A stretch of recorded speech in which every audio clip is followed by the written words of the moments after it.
ನಮಸ್ಕಾರ ವೀಕ್ಷಕರೇ. ಈ ಸೃಷ್ಟಿಯಲ್ಲಿ ಹುಟ್ಟಿದ ಪ್ರತಿಯೊಂದು ಜೀವಿಯೂ ಒಂದಲ್ಲ ಒಂದು ದಿನ ಸಾಯಲೇಬೇಕು. ಆ ಸಾವಿನ ದೇವತೆಯೇ ಯಮಧರ್ಮರಾಜ. ಯಮರಾಜನ ಪಾಶದಿಂದ ತಪ್ಪಿಸಿಕೊಳ್ಳಲು ಯಾರ ಕೈಯಲ್ಲೂ ಸಾಧ್ಯವಿಲ್ಲ ಎಂಬುದು ಜಗದ ನಿಯಮ. ಆದರೆ ಇಡೀ ಬ್ರಹ್ಮಾಂಡವೇ ನಡುಗುವಂತೆ ಮಾಡುವ ಆ ಯಮರಾಜನೇ ಒಬ್ಬ ಬಾಲಕನ ಮುಂದೆ ಸೋತು ಕೈಮುಗಿದು ನಿಂತ ರೋಮಾಂಚನಕಾರಿ ಘಟನೆ ನಿಮಗೆ ಗೊತ್ತಾ? ಸಾಕ್ಷಾತ್ ಕಾಲಭೈರವನೇ ಯಮನನ್ನು ತಡೆದ ಆ ಪವಾಡದ ಕಥೆಯನ್ನು ಇವತ್ತಿನ ವಿಡಿಯೋದಲ್ಲಿ ತಿಳಿಯೋಣ. ಹಿಂದೆ ಮೃಕಂಡು ಎಂಬ ಮಹರ್ಷಿ ಹಾಗೂ ಅವರ ಪತ್ನಿ ಮರುದ್ವತಿಗೆ ಮಕ್ಕಳಿರಲಿಲ್ಲ. ಅವರು ಶಿವನನ್ನು ಕುರಿತು ಘೋರ ತಪಸ್ಸು ಮಾಡುತ್ತಾರೆ. ಶಿವನು ಪ್ರತ್ಯಕ್ಷನಾಗಿ 2 ಆಯ್ಕೆಗಳನ್ನು ನೀಡುತ್ತಾನೆ. ನಿಮಗೆ 100 ವರ್ಷ ಬದುಕುವ ದುಷ್ಟ ಮಗ ಬೇಕೇ? ಅಥವಾ ಕೇವಲ 16 ವರ್ಷ ಮಾತ್ರ ಬದುಕುವ ಆದರೆ ಜ್ಞಾನಿಯಾದ ಸದ್ಗುಣವುಳ್ಳ ಮಗ ಬೇಕೇ? ಮಹರ್ಷಿಗಳು 16 ವರ್ಷ ಬದುಕುವ ಜ್ಞಾನಿ ಮಗನೇ ಸಾಕೆನ್ನುತ್ತಾರೆ. ಹಾಗೆ ಜನಿಸಿದ ಬಾಲಕನೇ ಮಾರ್ಕಂಡೇಯ. ಮಾರ್ಕಂಡೇಯನು ಪರಮ ಶಿವಭಕ್ತನಾಗಿ ಬೆಳೆಯುತ್ತಾನೆ. ಆತನಿಗೆ 16 ವರ್ಷ ತುಂಬುವ ದಿನ ಹತ್ತಿರ ಬರುತ್ತದೆ.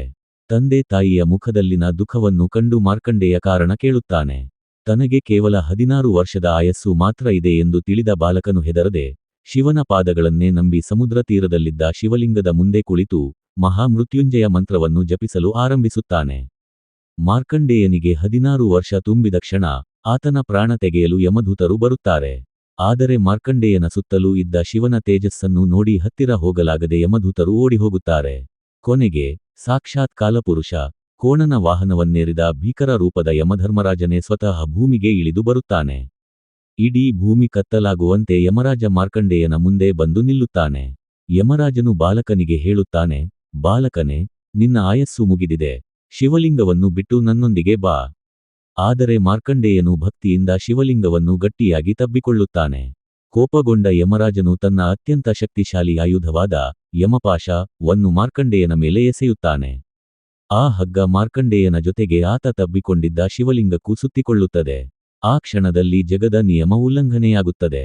ಪರಶಿವನ ಲಿಂಗಕ್ಕೆ ಯಮಪಾಶ ತಗುಲಿದ ತಕ್ಷಣ ಇಡೀ ಬ್ರಹ್ಮಾಂಡವೇ ನಡುಗುವಂತೆ ಆ ಶಿವಲಿಂಗ ಸೀಳಿ ಅದರಿಂದ ಅತ್ಯಂತ ಉಗ್ರರೂಪದ ತ್ರಿಶೂಲಧಾರಿ ಶಿವನು ಪ್ರತ್ಯಕ್ಷನಾಗುತ್ತಾನೆ. ತನ್ನ ಭಕ್ತನನ್ನು ಮುಟ್ಟಿದ ಯಮರಾಜನ ಮೇಲೆ ಶಿವನಿಗೆ ತೀವ್ರ ಕೋಪ ಬರುತ್ತದೆ. ಶಿವನು ತನ್ನ ಕಾಲಿನಿಂದ ಯಮರಾಜನ ಎದೆಗೆ ಒದ್ದು ತ್ರಿಶೂಲದಿಂದ ಆತನನ್ನು ಸಂಹರಿಸಲು ಮುಂದಾಗುತ್ತಾನೆ. ಕೆಲವು ಪುರಾಣಗಳ ಪ್ರಕಾರ ಯಮನನ್ನು ಅಲ್ಲಿಯೇ ಭಸ್ಮ ಮಾಡುತ್ತಾನೆ. ಆಗ ಯಮರಾಜನು ತನ್ನ ತಪ್ಪಿನ ಅರಿವಾಗಿ, ದೇವದೇವನೇ, ನಾನು ಕೇವಲ ನನ್ನ ಕರ್ತವ್ಯ ನಿರ್ವಹಿಸುತ್ತಿದ್ದೆ, ನನ್ನನ್ನು ಕ್ಷಮಿಸು ಎಂದು ಶರಣಾಗುತ್ತಾನೆ. ದೇವತೆಗಳೆಲ್ಲರೂ ಬಂದು ಪ್ರಾರ್ಥಿಸಿದಾಗ ಶಿವನು ಶಾಂತನಾಗಿ ಯಮನಿಗೆ ಮರುಜೀವ ನೀಡುತ್ತಾನೆ. ನಂತರ ಮಾರ್ಕಂಡೇಯನ ಭಕ್ತಿಗೆ ಒಲಿದು, ನಿನಗೆ ಎಂದಿಗೂ 16 ವರ್ಷ ಪ್ರಾಯವೇ ಇರಲಿ, ನೀನು ಚಿರಂಜೀವಿಯಾಗಿ ಬಾಳು ಎಂದು ಅಮರತ್ವದ ವರ ನೀಡುತ್ತಾನೆ.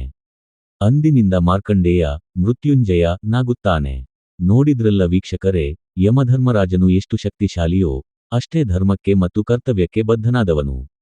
ಆದರೆ ನಿಷ್ಕಲ್ಮಶವಾದ ಭಕ್ತಿಯ ಮುಂದೆ ಸಾಕ್ಷಾತ್ ಯಮರಾಜ ಮತ್ತು ಸಾವು ಕೂಡ ತಲೆಬಾಗಬೇಕಾಗುತ್ತದೆ ಎಂಬುದಕ್ಕೆ ಈ ಕಥೆಯೇ ಸಾಕ್ಷಿ.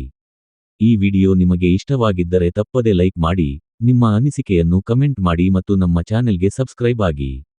ಧನ್ಯವಾದಗಳು. ಓಂ ನಮಃ ಶಿವಾಯ.